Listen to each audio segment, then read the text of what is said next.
Assalamualaikum warahmatullahi wabarakatuh. Waalaikumsalam Waalaikumsalam warahmatullahi warahmatullahi wabarakatuh. Dengan mengucap basmalah, Bismillahirrahmanirrahim. wabarakatuh.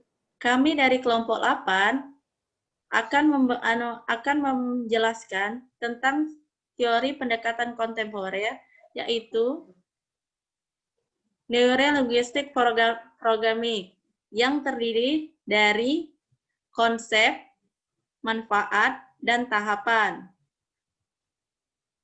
Kelompok 8 sendiri terdiri dari saya, Okta Malinda sebagai moderator, Harisa Melinia, Denny Avandi, Rika Dewi Lestari, dan Feli Epniarni Rizky. Baiklah teman-teman semua, materi tentang konsep dasar yang akan saya jelaskan terlebih dahulu. Seperti kita ketahui, Neurolinguistic Programming atau NLP adalah ranah pengetahuan yang mempelajari struktur internal seorang manusia dan bagaimana struktur tersebut bisa didesain untuk tujuan yang bermanfaat bagi orang tersebut. Neurolinguistic Programming atau NLP diciptakan pada tahun 1970-an oleh Richard Bleider dan John Grider di California, USA. Richard dan John mengklaim bahwa teori ini menggunakan pendekatan komunikasi, pengembangan pribadi, dan psikoterapi.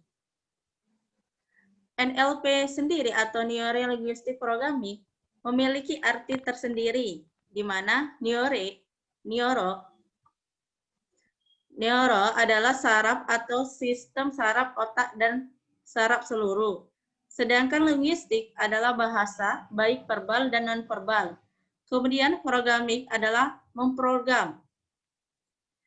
Richard dan John mengatakan bahwa NLP adalah hubungan antara proses neurologi atau neuro dan bahasa linguistik dan pola perilaku yang dipelajari melalui pengalaman programming, dan bahwa hal tersebut dapat diubah untuk mencapai tujuan tertentu dalam kehidupan manusia. Selanjutnya, materi yang akan disampaikan oleh Saudari Harisa, kepadanya saya persilakan. Baiklah, di sini saya akan menjelaskan mengenai manfaat dari neurolinguistik ini. Richard Bandler dan John Grinder mengatakan bahwa NLP ini bisa digunakan untuk mengobati masalah seperti fobia, depresi, gangguan kebiasaan, penyakit psikosomatik, miopi, alergi, dan gangguan belajar. Selain itu, ada beberapa manfaat lainnya yang dari manfaat NLP ini. Yang pertama itu membantu membangun hubungan baik dengan orang lain. Ketika seseorang memiliki keterampilan komunikasi yang baik, maka ia akan lebih mudah dalam membangun hubungan dengan orang lain. Begitu sebaliknya, ketika seseorang ini memiliki keterampilan komunikasi yang kurang bagus, maka ia akan mengalami kesulitan dalam berinteraksi maupun bersosialisasi dengan orang lain. Lalu apa sih hubungannya dengan NLP? Melalui teknik pemikiran alam bawah sadar ini, kita bisa meningkatkan kemampuan komunikasi kita yang baik, sehingga kita bisa membangun hubungan yang baik pula dengan orang lain. Kemudian yang kedua ini meningkatkan kemampuan public speaking. Dalam hal ini, tingkat kepercayaan diri mempengaruhi kemampuan kita dalam public speaking ini. Nah, ketika kita memiliki tingkat percaya diri yang bagus, maka kita akan memiliki public speaking yang bagus pula. Begitu sebaliknya. Lalu, apa sih hubungannya dengan NLP? Sama dengan halnya dengan meningkatkan komunikasi tadi. Nah, jadi cara meningkatkan public speaking ini bisa dilakukan dengan pengaturan pemikiran alam bawah sadar. Kemudian yang ketiga ini, membuat seseorang memiliki pengendalian diri yang baik. Pengendalian diri merupakan hal yang utama yang harus dimiliki oleh seseorang, terutama dalam pekerjaan. Pengendalian diri yang baik akan membuat seseorang ini tidak mudah untuk terpengaruh atau terprovokasi jika terjadi sesuatu yang mengganggu. Selain itu, pengendalian diri ini juga bisa mengontrol emosi, mimik wajah, ataupun ucapan. Kemudian selain itu, ada manfaat NLP bagi dunia bisnis, pendidikan, olahraga, serta kesehatan. Dalam dunia bisnis, kita bisa membangun keterampilan komunikasi yang lebih efektif dan persuasif untuk keperluan pemasaran, serta membangun hubungan keselarasan dengan klien.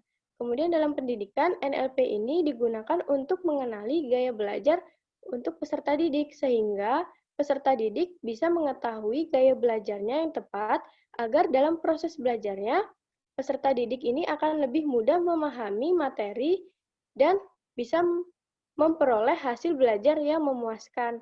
Kemudian yang ketiga, olahraga. NLP ini sering digunakan oleh pelatih dalam mempertahankan performa puncak para atletnya. Kemudian terakhir ini, kesehatan.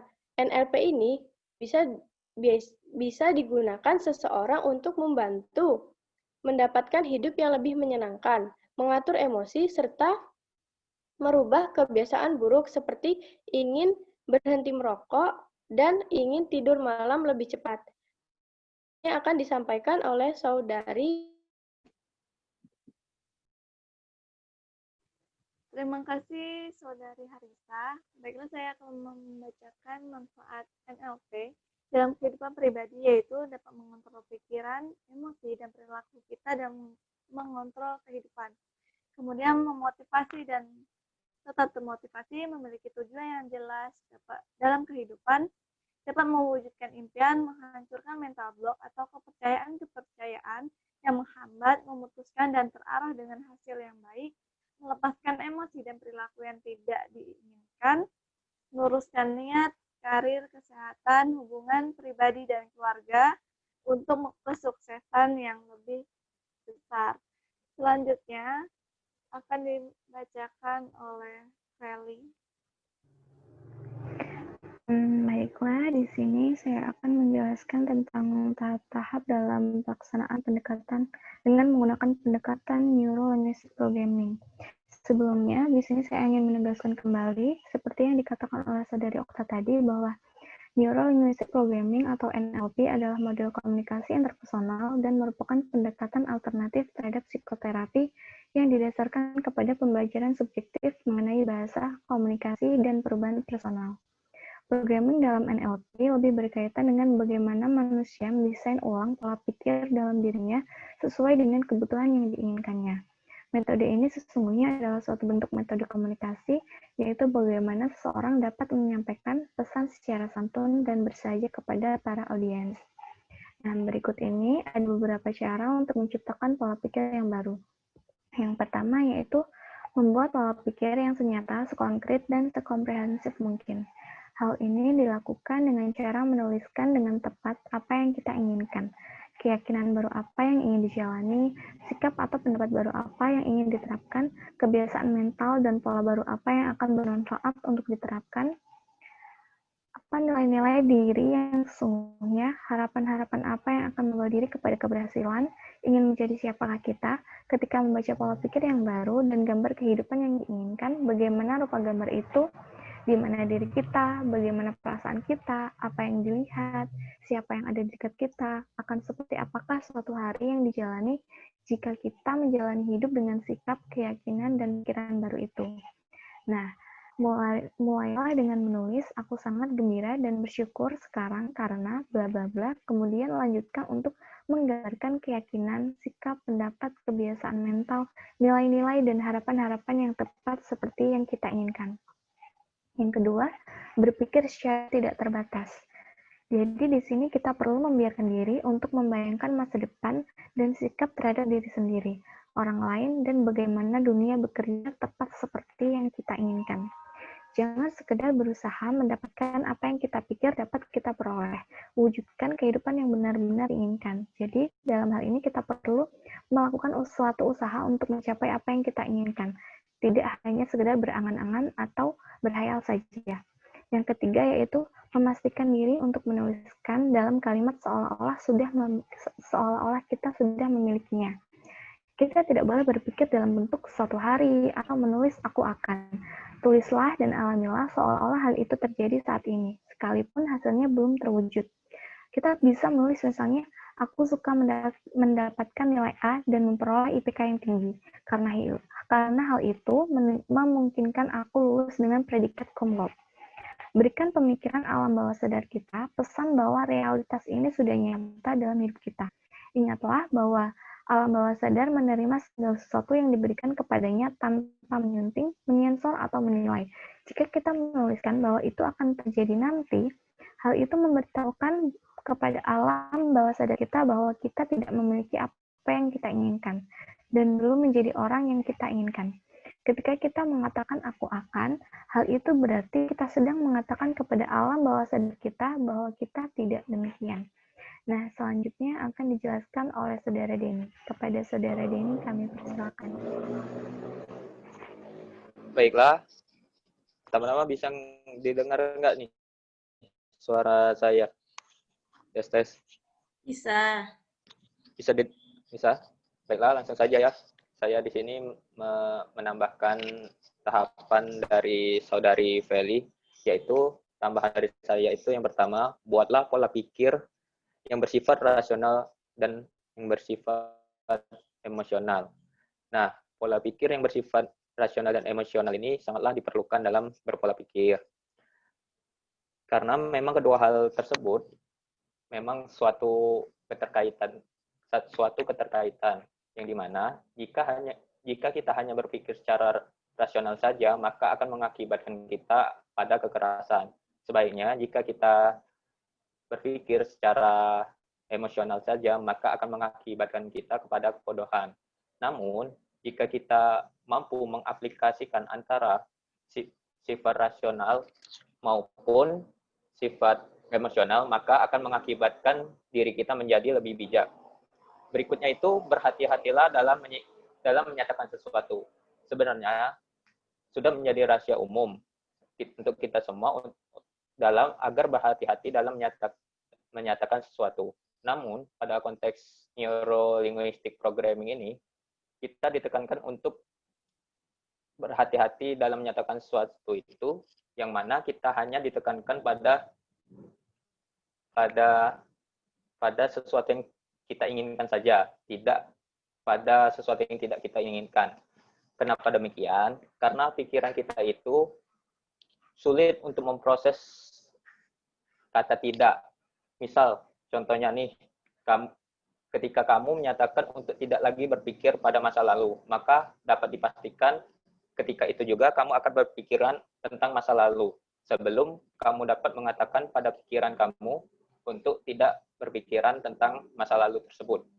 Nah, selanjutnya itu yang terakhir, menciptakan sebuah gambar pola pikir dan tempatkanlah diri dalam pola pikir tersebut.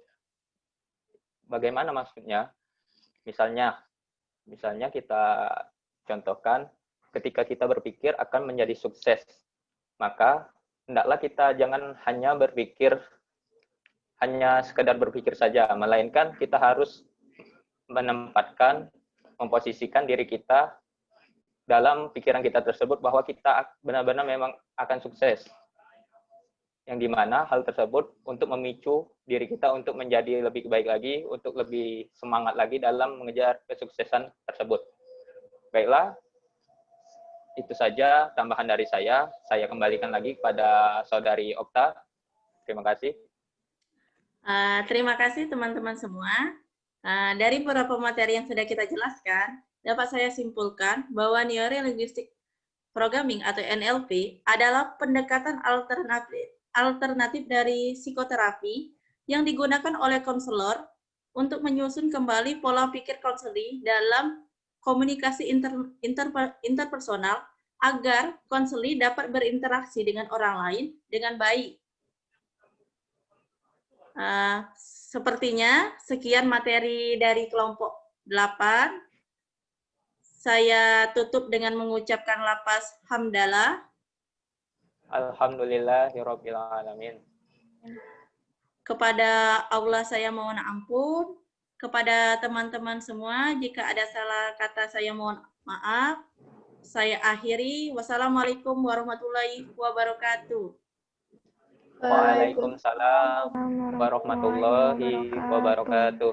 Dan semoga materi yang kami sampaikan pada hari ini bermanfaat bagi orang lain dan bisa diberikan kritik dan saran jika ada kurang dari penyampaian kami tadi.